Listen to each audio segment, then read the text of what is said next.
Dalam video kali ini, kita akan membahas tentang pemanfaatan rekayasa genetika.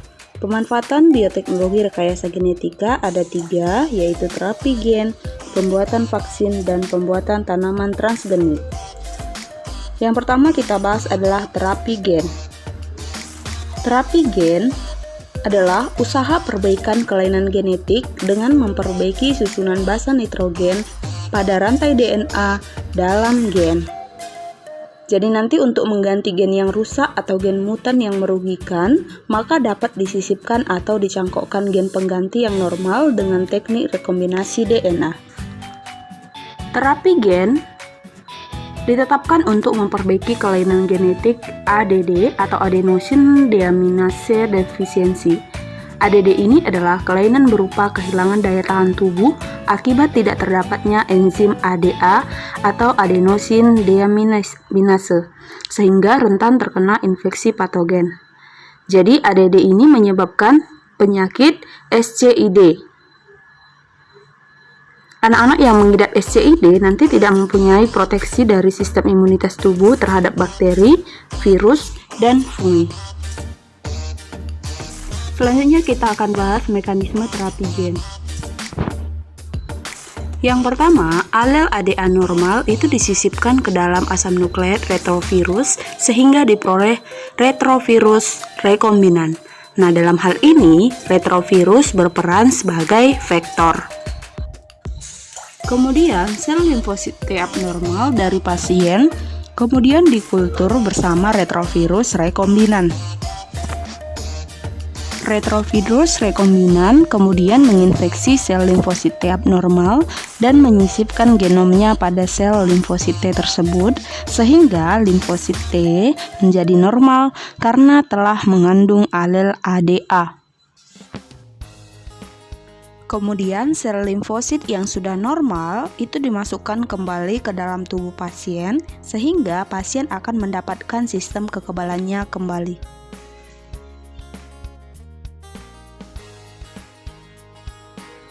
Rekayasa genetika telah memproduksi vaksin baru. Salah satunya adalah vaksin subunit. Vaksin subunit adalah vaksin yang dibuat dari bagian tertentu mikroorganisme yang imunogenik secara alamiah. Nah, sifat vaksin imunogenik ini adalah mampu menimbulkan respon imunitas tubuh.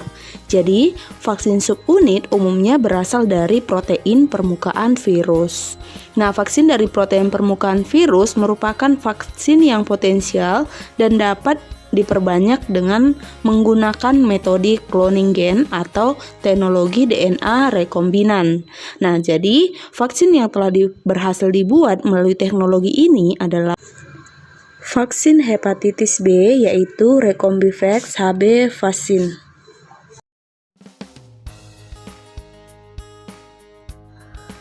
Organisme transgenik adalah organisme yang mendapatkan gen-gen dari organisme lain. Gen yang ditransfer dapat berasal dari jenis atau spesies lain seperti bakteri, virus, hewan, atau tanaman lain. Transgenik dapat dimanfaatkan dalam pemulihan tumbuhan maupun hewan.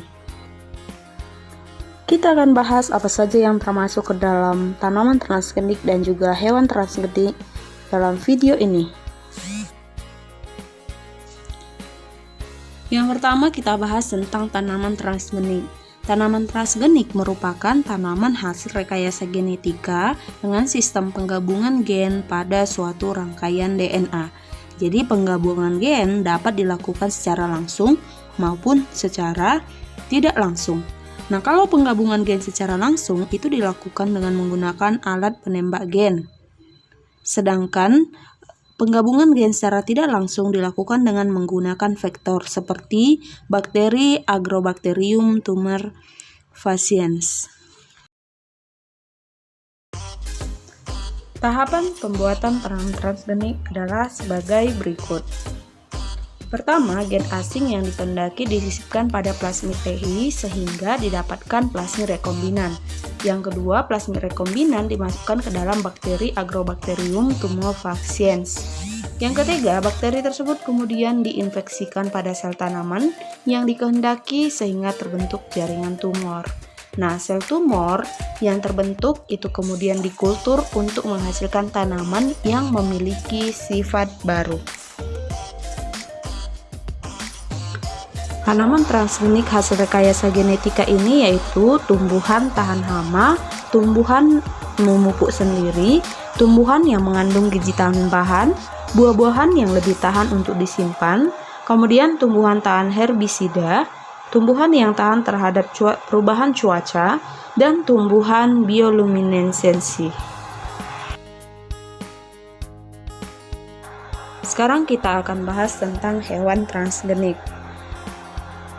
Hewan transgenik adalah hewan yang mengandung sisipan gen asing di dalam genomnya.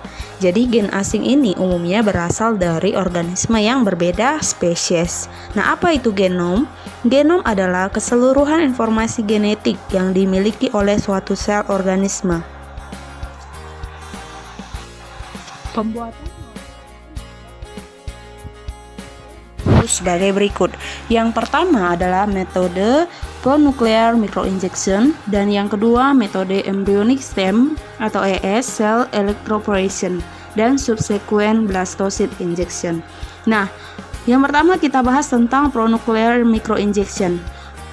Apa itu pronuclear microinjection? Pronuclear microinjection merupakan teknik memasukkan transgen atau gen terpilih yang akan dipindahkan, dimasukkan secara langsung ke dalam pronukleus ovum yang sudah difertilisasi.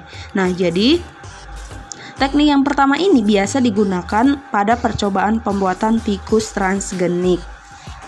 Yang kedua adalah teknik ES atau embryonic stem. Teknik ini merupakan insersi transgen ke dalam sel induk embrionik atau ES cell yang nanti dilanjutkan dengan pemasukan ES cell ke dalam blastokista. Demikian yang dapat saya jelaskan tentang pemanfaatan rekayasa genetika. Semoga video ini bermanfaat untuk kamu.